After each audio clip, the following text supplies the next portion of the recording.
Hi, this is Tony. Thank you so much for watching. Before we dive right into this topic, which I'm pretty sure you'll be excited to know about, please give us a thumbs up. It helps the video's algorithm be found, as I'm hopeful that this information is going to be helpful to people, especially if you're interested in buying or selling. Actually, it's really good for sellers.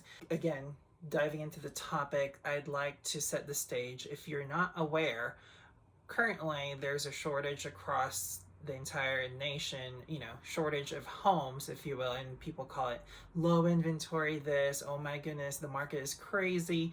Well, I'm here to talk about affordability and how the idea or how you should balance affordability related to homes prices going up, and can you still be able to purchase a home and so forth. And so a little bit of economics.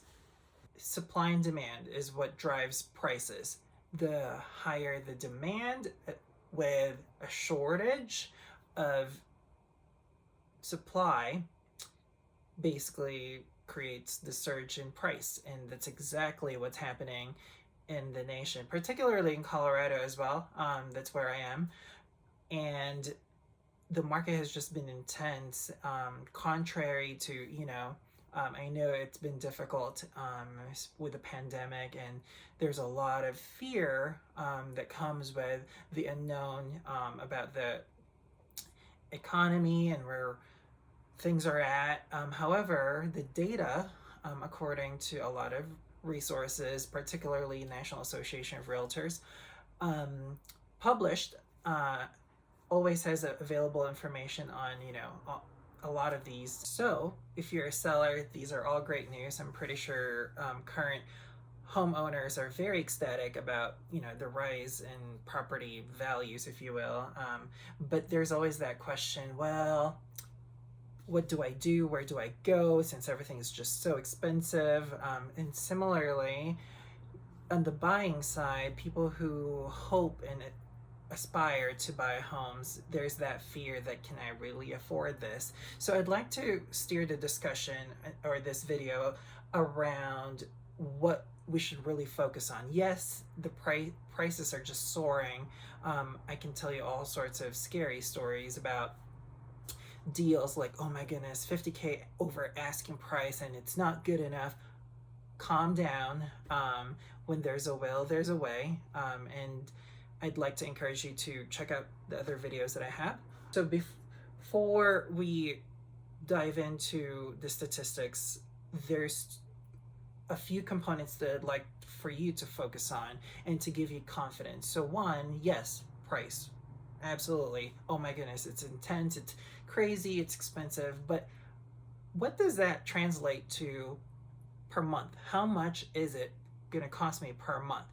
And I will show you some numbers shortly on how to distinguish and identify, big picture evaluations or analysis, if you will, to help you understand the affordability that I will talk about. According to the National Association of Realtors, there's an affordability index that this information is available, but I downloaded it and we'll talk about it in the next few seconds here, and I'll show you and explain to you what those mean. So basically, it means it's a measure whether or not a typical family earns enough income to qualify for a mortgage loan on a typical home at the national and regional levels based on the most recent price and income data. And as we look through the table or the graph, a value of 100 means that a family with a median income has exactly enough income to qualify for a mortgage on a medium-priced home. An index above 100 signifies that family earning the median income has more than enough income to qualify for a mortgage. The data since 1990 all the way up to date. Let's take a quick gander and look. From 1990 up until today, the Affordability Index composite on the national level has been all over 100. Of course, we had a housing crisis, and between 2009, 2010, until 2015, 2016, the economy was recovering, and so the numbers are just insane, where there's so much properties available. And again, you can see here that it's exceeding, it's in the 160s and above. But basically, from 1990 up to today, it's never been more affordable. Now, some few years are less affordable than others, but this graph tells us that it's been affordable. And between 2017 and 2020, it's in the 150s.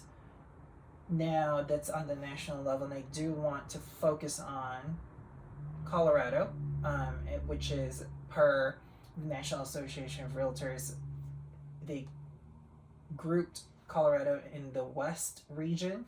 So this includes everything in the West, like California and all the other states in the West Coast. So here we can see, I know for people who are asking the question, well, is it really affordable? It is.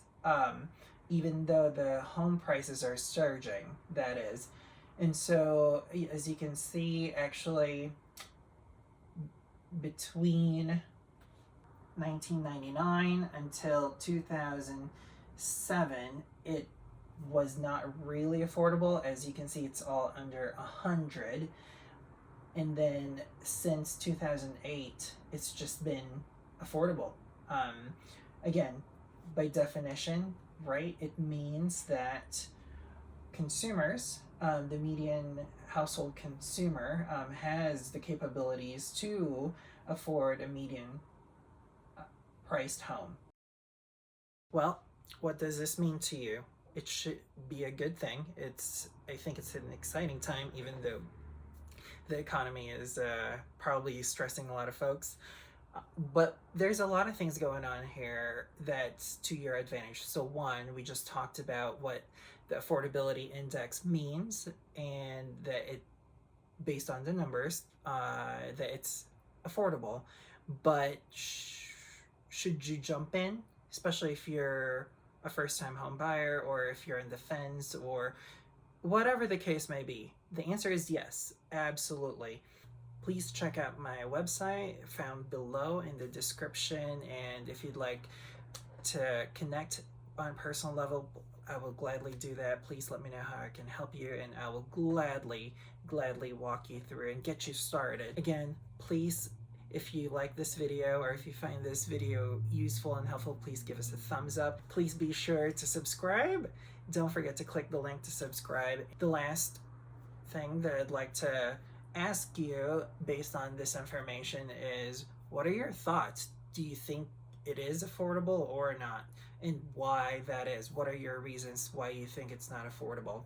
And so let me know. I'll answer your questions in the comments. Thanks.